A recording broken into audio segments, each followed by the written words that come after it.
बर्तमान साधारण लोक पाखे पहुंचे सोशल मीडिया गोटे प्रमुख भूमिका निभाଉଛି जोटा कि गत 2024 निर्वाचन में प्रमाणित है। 2024 निर्वाचन में विजु जनता दल विरुद्ध में सोशल मीडिया रे एते नकारात्मक प्रचार करागला जार प्रभाव मध्य विजु जनता दल कष्ट पाइला। तो बर्तमान से सोशल मीडिया टाको आउरी एक्टिवेट करने को सरकार जो वास्तव चित्र देखा सरकार वास्तव चित्रटा को पदारे पकेवा सोशल मीडिया को आमे आयुध करिया को बाध्य होउछ कहीं जे आपण मानक भली प्रिंटिंग मीडिया एवं इलेक्ट्रोनिक्स मीडिया आपण माने सरकार दल द्वारा करायित अवस्था अछंती। तेणु अन्य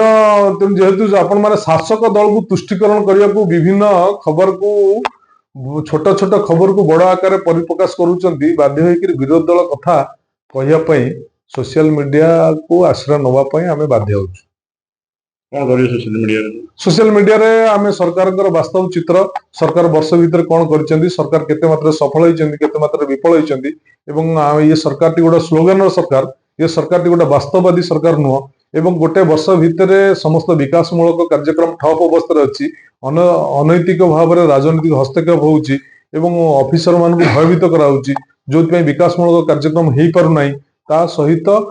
दरदाम ठारू आरंभ कर ओडिया अस्मिता कही आसी सरकार टी प्रत्येक क्षेत्र में ओडिया अस्मिता को पदाघात करुच्ची समस्त क्षेत्र में सरकार विफल होती ये कथाटा को आम सोशल मीडिया माध्यम साधारण जनता पाखे पहुंचे।